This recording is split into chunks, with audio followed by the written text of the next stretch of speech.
Hello and welcome to the New Zealand Initiative. My name is Oliver Hartwich and I'm the Executive Director of the initiative, and I'm joined today by my colleague Rose Patterson. Welcome, Rose. Thank you.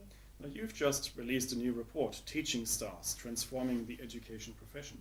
It's a great read, but it's the third in a trilogy of reports, so there have been two previous reports. Perhaps you could just remind us what was in them. Yeah, sure. So we started off last year with our first report, World Class Education, and we looked at the New Zealand system and identified some of the main problems for preventing teachers to progress further.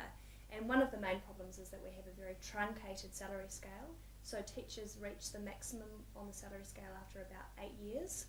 To put that into international context, the OECD average is 24 years. So that's one of the main problems.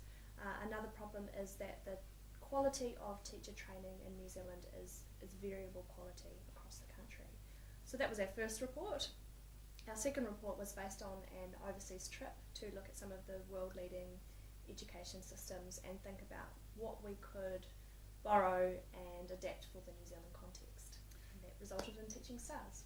Now, Teaching Stars is of course quite an ambiguous title, because on the one hand you could be talking about the teachers being the stars, but they might also just be teaching the stars in the system, the children. So what is it? Yeah, well, that was very deliberate. So part of it is about identifying excellent teachers. They will be the stars and they will lead the system. They will lead other teachers and show them the way. So it's about recognising excellence. And of course it's a slightly ambiguous title in that they are also teaching the stars of the future, the students.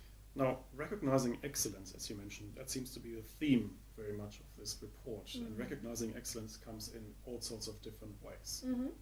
So one of the recommendations that I get from the report is a different career structure, as in recognising excellence. How would that work? So we're largely in support of John Key's recent announcement with his $359 million investment in the teaching profession. So there's a career structure where there's 4 tiers of teachers.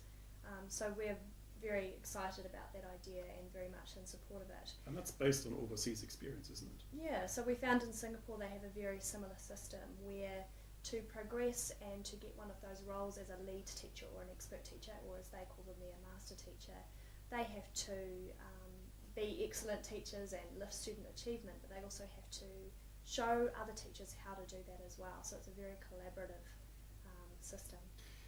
And once you become a master teacher, that also gets reflected in the pay that you receive, right? Yes, of course. Yes. So it is a performance pay-based system. In some ways it is, and yeah, so we are in support of that, but we also think we can go further than that career structure. So as I said before, teachers progress up the salary scale almost automatically every year, and we think that people should only go up the salary scale if they have demonstrated excellence. So they would apply for a step up the salary scale rather than receive it automatically. But it's not just performance pay that you recommend, you also recommend that the teachers themselves should receive better training. Yes, so as I said, the quality is variable in New Zealand, and also there's a big gap between theory and practice. So we're very much in support of these models where universities and schools are starting to partner up together to offer teacher training, because you have the theoretical academic foundation, but you also have that real in-school training of actually being in front of the class or with a class of students. So getting the theory and the practice right it's a hard balance, but we think there can be a lot can be done. Now, you've been working on this trilogy of reports now for the past year or so, but in the course of the research I think there are always questions coming up that lead to the next project. So what's up next for you? So the next project is to, again, the theme of excellence is to have a look at some of the schools in New Zealand that are excellent and are sharing their excellence with other schools. So going out and interviewing people in the schools and having a look at what they're doing and just highlighting that excellence, because we do have a lot to celebrate in New Zealand. We do have an excellent education system and we should remember that. That's good to remember, and we have an excellent education system, and we certainly have an excellent education report, which I wholeheartedly recommend to you. Teaching Stars, you can find out all about it on the website. And if you want to find out more about the education program at the New Zealand Initiative, just check us out on www.nzinitiative.org.nz. For now, that's all from us. Thank you very much for watching.